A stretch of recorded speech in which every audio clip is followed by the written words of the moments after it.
চলে এলাম অনুর রিসেপশন ব্লগ নিয়ে। নর্মাল কুর্তি পরে যাওয়ার কারণ হচ্ছে অনেকটা রাস্তা আমাদের যেতে হবে সেই রামপুরহাট, তাই জন্য সকাল 10টায় আমরা বেরিয়েছি।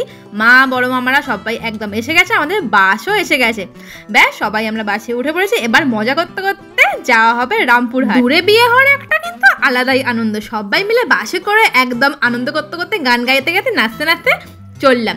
তারপরে একের পর এক সমস্ত কিছু পার করে, হাওড়া ব্রিজ পার করে সমস্ত রাস্তা পেরিয়ে আমরা সোজা চলে এলাম শক্তিগড়ে। শক্তিগড় 1:30 নাগাদ নেমেছি। ওখানে সবাই একটু টিফিন করবো বলে সবাই লুচি তরকারি খেয়েছে, আর আমি আর মিষ্টা জানা খেলাম মশলা মুড়ি, কারণ এতটা রাস্তা যাবো তেলের জিনিস আর খাবো না, তাই জন্য আমরা মশলা মুড়ি নিয়ে নিয়েছি। তারপরে খাওয়া দাওয়া সেরে আবার উঠে পড়েছি বাসে, আর মিষ্টা জানা তো এখনো খাওয়া শেষ হয়নি। তারপরে আবারও বাস ছেড়ে দিয়েছে। এবার তো সূর্যাস্ত হবে হবে করছে। তারপরে আমাদের নাচ শুরু। সন্ধে হলো মানে একদম বাসে আলো জ্বালিয়ে, ডিজে লাইট জ্বালিয়ে, গান চালিয়ে নাচানাচি হচ্ছে। এটাই তো বিয়ে বাড়ির আসল আনন্দ, তাই না? আমার ভাইকে দেখে তো আমি অবাক, ভাইও নাচতে পারে। তারপরে অবশেষে আমরা রামপুরহাট পৌঁছালাম। সবাই মিলে তত্ত্ব নামিয়ে চলে গেলাম সোজা আগে অনুর কাছে দেখা করতে।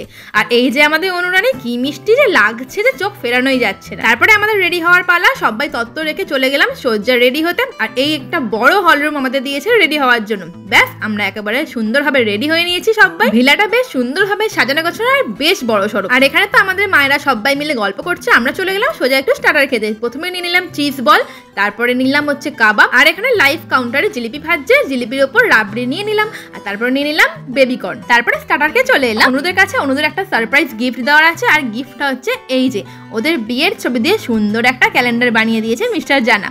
দেখো তো কেমন হয়েছে। অনুদের তো খুব পছন্দ হয়েছে। তারপর ওদের সঙ্গে অনেক ছবি তুললাম। আর আমাদের অনুরানী আর আকাশ তো মন দিয়ে ক্যালেন্ডারটা দেখতেই ব্যস্ত।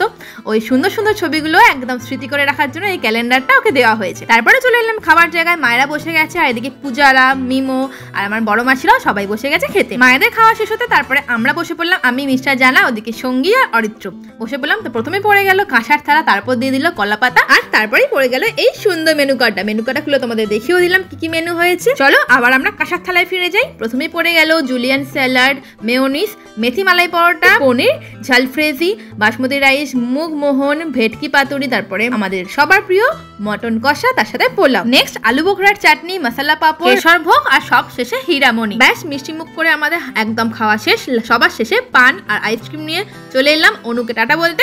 অনুকে টাটা বলে আবারও ড্রেস চেঞ্জ করে বেরিয়ে পড়লাম বাড়ির পথে। বাস আমাদের জন্য দাঁড়িয়ে আছে, বাসে আমরা উঠেও পড়েছি। ব্যাস বাস ছেড়ে দিয়েছে। ভোরবেলা একদম ঘুম ভেঙে 6টার সময় নেমে পড়লাম সোজা আমাদের ল্যাংচা রাজমহলে শক্তিগড়ে।